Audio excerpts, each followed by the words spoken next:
స్థిరపరిచాడు దేవుడు. సొలొమోనుని రాజుగా స్థిరపరిచాడు దేవుడు. దావీదుకి ఇచ్చిన ప్రమాణాన్ని మందిరాన్ని కట్టడానికి స్థిరపరిచాడు దేవుడు. స్థిరముగా ఉండలేని మనుషులలో ఒక స్థిరమైనటువంటి దేవుని యొక్క ఆత్మ వస్తే వాళ్ళు స్థిరంగా నిలబడగలుగుతారు. రెండవ దాని పేరు ఏ పేరు? బోయాజు. బోయాజు అనే పేరుకి అర్థం ఏంటి? వేగిరముగా పోవుట. త్వరగా అవుతుంది కదా పని, చమత్కారక పని కూడా త్వరగా చేసి నిలబెట్టాడు టాలెంటెడ్గా. వేగిరముగా పోవుట దేనికి? జన్మించబడిన వాడు లేక హెచ్చింపబడిన వాడు. ఉన్నతమైన కుటుంబంలో జన్మించబడిన వాడు లేక హెచ్చింపబడిన వాడు. ఇప్పుడు చూడండి, ఈ హీరాము విధవరాలికి పుట్టాడు కానీ నఫ్తాలి గోత్రపు వాడు, కానీ ఇతడు చాలా టాలెంటెడ్ గలవాడు, అన్నిటికంటే ముందు మంచి బుద్ధి గలవాడు. ఇప్పుడు చెప్పండి, దేవాలయానికి బిందులు తయారు చేయడం ఏమనుంది అక్కడ?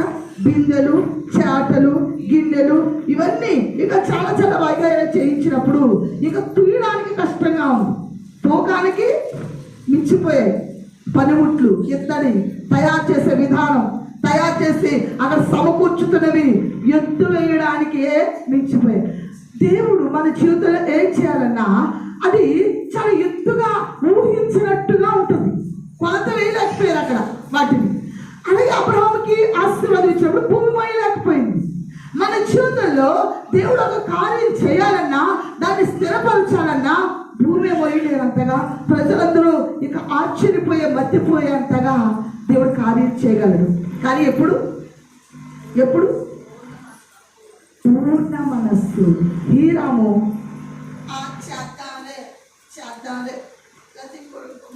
స్తోత్రం స్తోత్రం. హీరాము చేద్దామలే బద్ధకంగా, వెళ్దామలే బద్ధకంగా, అంతన మనసంతా పెట్టి ఇంత అందంగా చేయాలా, నా ఊరా, నా పట్టణమా, నాదా ఈ మందులు. మనస్సు, దేవుడు అంటాడు నీ మనస్సు మారి రూపాంతరం చెందాలంట. ఏం చేయాలి? మన మనస్సు మారి రూపాంతరం చెందాలి. ఇప్పుడు గొంగళి పురుగు ఉంటుంది, చెట్టులో ఉన్న పచ్చదనం అంతా తినేస్తుంది, దాని సారం అంతా తినేస్తుంది. గొంగళి పురుగు చూడడానికే వాంతి వచ్చేలాగా ఉంటుంది. ఇది చీతాకొక చిలుకగా మారినప్పుడు దాని లెక్కలు, దాని రూపము మనకి చాలా చూస్తాం. తిండి రంగు ఎలా ఉంది, తిండి మనిషి జీవితము ఫస్ట్ ఎలా ఉంటుంది అంటే గొంగళి పురుగు మాదిరే ఉంటుంది. గొంగళి పురుగు మాదిరే ఉంటుంది.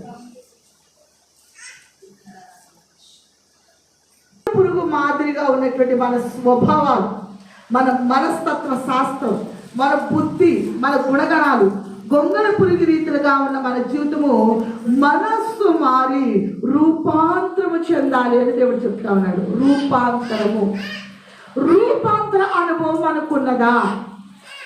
ఆల్రెడీ పరిశుద్ధాత్మ పొందుకున్న వాళ్ళకి ఇంకా ఒక్కొక్క కష్టం వచ్చినా దేవుడి మీద ఆనుకుంటారు, రూపాంతరంలోకి వస్తారు.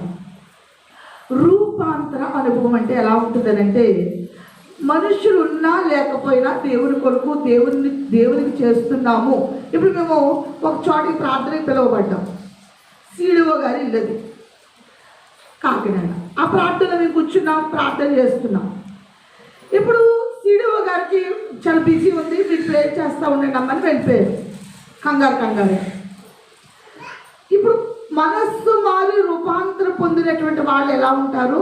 మామూలుగా గొంగళి పురుగు స్వభావంలో ఉన్న వాళ్ళు ఎలా ఉంటారు? మీకు అర్థం అవడానికి చెప్తున్నాను. ఏ విషయంలో నీ మనస్సు మారాలి?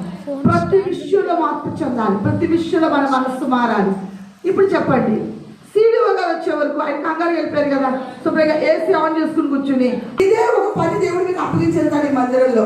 ఇదిగో ఇంట్లోకి మ్యాట్ వేయండనో, లేకపోతే ఇక్కడ ఆరాధన చేయండనో, లేకపోతే ఇవన్నీ పెట్టండి అని వెళ్ళిపోతారు. సావుకాలు ఉంటే ఎలా చేస్తామో వాళ్ళు లేకపోయినప్పుడు అంతకన్నా మంచిగా చేయాలి. ఎందుకు? ఎవరు చూస్తున్నారు?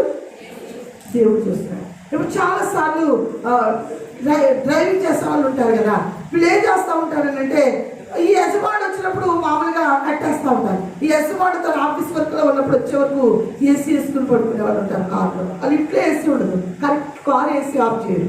ఎందుకని? మనస్సు మారి రూపాంతరం చెందలేదు. అతను సొమ్ము కార్పెట్లోకి అయిపోతే నాకే, అతను సొమ్ము చచ్చినట్టు కొట్టించుకుంటాడు. అతను వర్క్ చేసుకుని వచ్చేవారు నన్ను చూస్తానంటే ఆఫీస్లో ఉన్నాడు, నేను వేసి కూర్చున్నా. ఇది మనస్సు మారు రూపాంతరం చెందడమేనా?